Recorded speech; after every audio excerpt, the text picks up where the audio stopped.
Hello जी, राम राम जी। सारे ना कैसे आप सब? आए हो सब अच्छे होंगे और अपनी लाइफ में एक पॉजिटिविटी के साथ आगे बढ़ रहे होंगे। 2025 एंडिंग पर है दोस्तों। आज है 31 दिसंबर। जब भैया आप ये लोग देख रहे हो, अगला 2026 में आएगा। इस साल आपने क्या क्या रेजुलेशन लिए थे और क्या क्या प्राप्त कर लिए अपने गोल? सोचते तो हम बहुत कुछ है दोस्तों, लेकिन एंडिंग होते होते कुछ हम प्राप्त कर लेते हैं। कुछ पर हमने कोशिश पूरी की थी, लेकिन अपनी लक फैक्टर लगा लीजिए, या फिर हम अब उतनी मेहनत नहीं कर पाते जितनी हमने उस गोल के लिए करनी चाहिए थी। ये भी हो सकता है दोस्तों।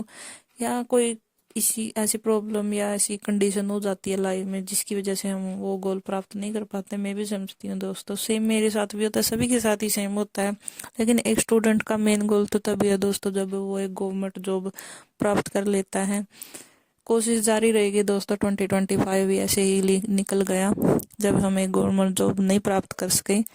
ये कुछ सरकार की रणनीतियां लगा लीजिए कि ऐसी है कि एक पंचवर्षीय योजना बन के ही रह गई है ये सीईटी भी।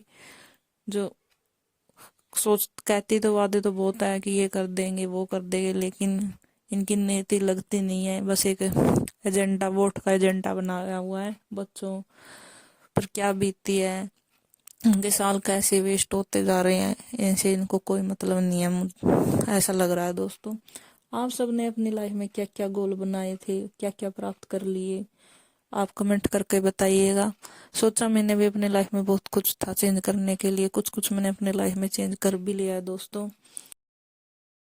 2026 की शुरुआत एक नई पॉजिटिविटी के साथ करेंगे दोस्तों, और अपनी लाइफ के जो भी गोल हैं उसको अचीव करने की पूरी कोशिश रहेगी। जैसे कि मैंने पिछली बार भी बताया था, जाट ग्राउंड में तैयारियां चली हुई हैं और ये फन फेयर मेला लगा हुआ है दोस्तों। कौन कौन इस मेले में जाया है, जाएगा, आप कमेंट करके बताइएगा।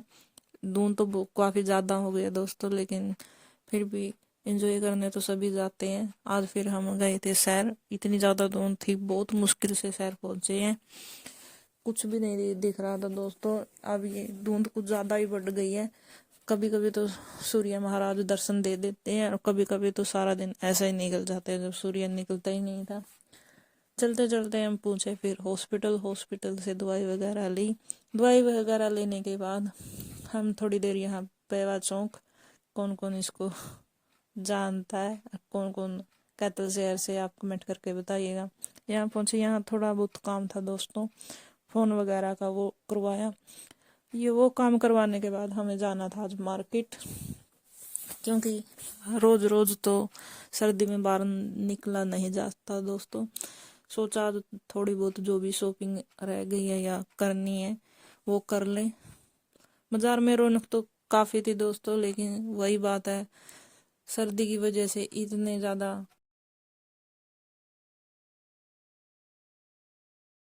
कस्टमर आए हुए नहीं थे दोस्तों, क्योंकि सभी सोचते हैं कि दोपहर बाद या धूप निकलने के बाद ही मार्केट जाएंगे। गांव वगैरह में तो ऐसा ही है, शहर वगैरह में तो फिर भी आ जाते हैं, रात को आ जाते हैं या कभी भी आ जाते हैं, लेकिन गांव में तो यही सोचते हैं कि धूप वगैरह निकलने के बाद ही शहर जाएंगे। आप भी मार्केट देख लेना दोस्तों, कैथल की मार्केट कैसी है। एक तलाई बाजार है दोस्तों, दुकानें तो काफी सजी हुई थी, एक दो बंद भी थी, अभी तक खुली ही नहीं थी दोस्तों। लेकिन टाइम तो हो गया था दोस्तों, लेकिन अभी भी कुछ कुछ शॉप ओपन नहीं हुई थी। इतना ज़्यादा ये भी नहीं कह सकते कि सुबह सुबह थी, टाइम तो काफ़ी हो गया था दोस्तों। हम चले थे सुबह, जो सुट्टों की दुकान है वहाँ चले थे दोस्तों, हमें करनी थी कुछ सुट्टों की शॉपिंग। हम चले अंदर। आप सब भी देख लीजिएगा, अगर कोई यहाँ जाता है या शॉपिंग करता है कमेंट करके बता सकते हैं कैसे कपड़ा रखते हैं, क्या कपड़ा की क्वालिटी वगैरह कैसी है।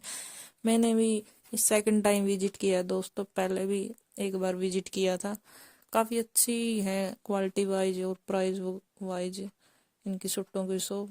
मुझे एक लेना था सूट, घर के लिए, अपने लिए नहीं दोस्तों, किसी और के लिए है। फिर हमें थोड़ी बहुत और शॉपिंग करनी थी। शॉपिंग की दोस्तों, और थोड़ा बहुत और सामान जो हमें नीड थी या फिर जो लेना था वो लिया दोस्तों। यहाँ से सामान लेने के बाद हम पहुंचे एक कम्बलों की दुकान पर। वहाँ हमें कुछ प्राइस पसंद नहीं आए या फिर कोई क्वालिटी जो हमें लेना था वो पसंद नहीं आए, तो हम दूसरी दुकान पर गए दोस्तों।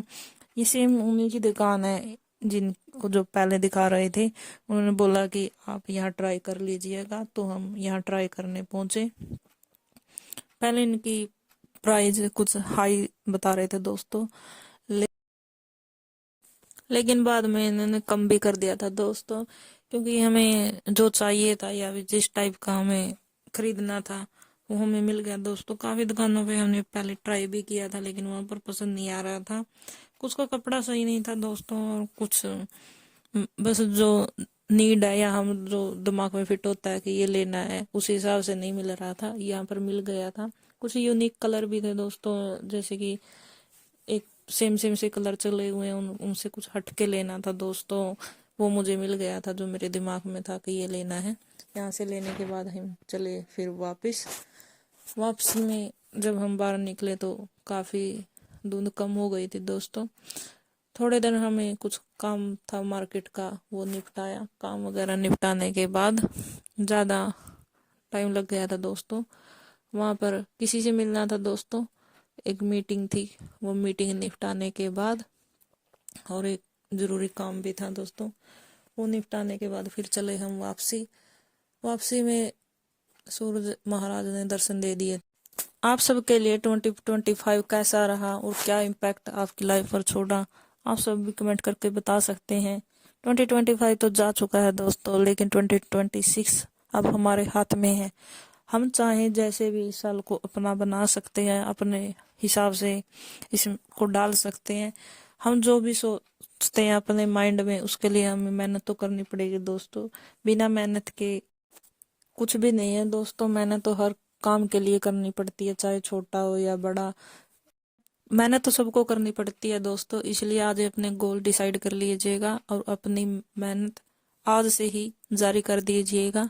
मेरे हिसाब से आप एक पेज पर लिख भी सकते हैं कि हमें ये गोल प्राप्त करने हैं और हमें इस हिसाब से मेहनत करनी है।